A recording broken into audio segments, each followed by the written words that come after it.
Welt. Das Innenministerium hat ein Verbot der rechtsextremen Zeitschrift Kompakt erlassen. Dies wurde am frühen Morgen dem Geschäftsführer und Chefredakteur Jürgen Elsässer mitgeteilt. Und der hat sich soeben zum Verbot geäußert. Die Beamten kamen um 6 Uhr, nicht nur hier, sondern auch an anderen Standorten. Hier sind ungefähr 50 Beamte schätzungsweise reingekommen. Das ganze Haus ist besetzt. Alles wird beschlagnahmt. Die Computer, die Handys, alle papierenen Unterlagen, die Firmenwagen wurden schon abtransportiert. Die große Bühne für die Blaue Welle, die so wichtig war, wurde beschlagnahmt. Alle Konten werden beschlagnahmt. Also der Staat versucht hier wirklich Tabula rasa zu machen, um ein erfolgreiches Medienprojekt zu verbieten. Einzig und allein aus dem Grund, weil dieses Medienprojekt für die Herrschenden gefährlich wurde und nicht aus strafrechtlichen Gründen, denn Kompakt wurde noch nie strafrechtlich verurteilt. In 14 Jahren Existenz gab es keine einzige Verurteilung wegen irgendwas wie Volksverhetzung, Rassismus, Antisemitismus, Aufruf zur Gewalt. Niemals. Und dann jetzt diese Maßnahme Knallauffall aus dem Kalten heraus sozusagen.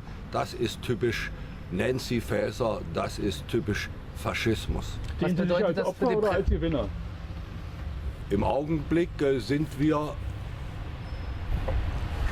geschwächt durch diese diktatorische Maßnahme, aber die Wahrheit lässt sich nicht verbieten. Und Mut zur Wahrheit ist der Slogan von Kompakt. Und dieser Slogan wird natürlich durch den Versuch des Verbots immer stärker werden. Deswegen zeige ich wie Donald Trump die Faust. Zeig's auch nochmal in meine Kamera. Nicht unterkriegen. Also hier. Soweit Jürgen Elsässer, liebe Zuschauerinnen und Zuschauer. Das ist der Herausgeber und Chefredakteur von Kompakt. Kompakt wurde mit dem heutigen Tag am frühen Morgen durch die Innenministerin Nancy Faeser verboten. Es gab Durchsuchungen in mehreren Bundesländern. Und wir haben jetzt gerade Herrn Elsässer gehört. Marian Grund, du stehst vor dem Bundesinnenministerium. Wie muss man das Ganze einschätzen? Das war ja schon eine sehr derbe Wortwahl. Ja, eine sehr derbe Wortwahl und man muss natürlich sagen, dass er sich da weit von dem entfernt, was Tatsache ist. Denn Deutschland ist eine Demokratie.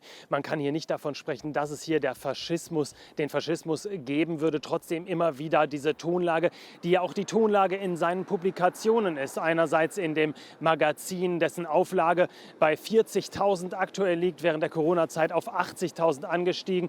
Aber eben auch die Tonlage in den YouTube-Videos, die auch über 100.000 Aufrufe immer wieder generieren. Also die Reichweite ist enorm groß, mit der Jürgen Elsässer auch mit diesen Botschaften, die er da ausspricht, eben auch sein Publikum erreicht. Und wir sehen es eben hier, er scheint da keinen Meter von zurückzuweichen von dem, was er da eben in seinem Statement gesagt hat und was bei dem Kompakt-Magazin auch immer wieder ja dann publiziert wird. Und dieses Magazin, das ist jetzt erstmal verboten. Allerdings wird davon auszusehen sein, dass da rechtliche Schritte folgen wird. Also ein Schlagabtausch, der dann auch eben vor den Gerichten ausgetragen wird.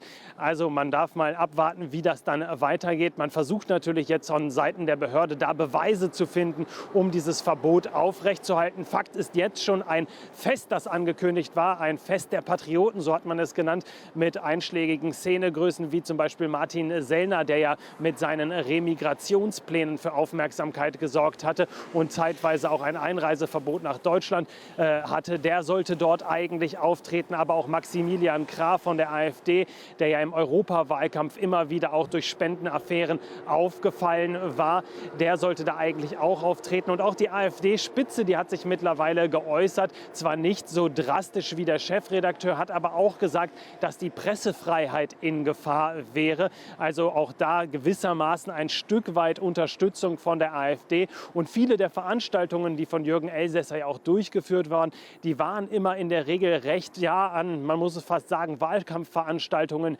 der AfD. Aber natürlich in dieser drastischen Form hat sich die AfD nicht geäußert, wie es der Chefredakteur jetzt eben hier getan hat. Marian Grunden, danke für diese erste Einschätzung.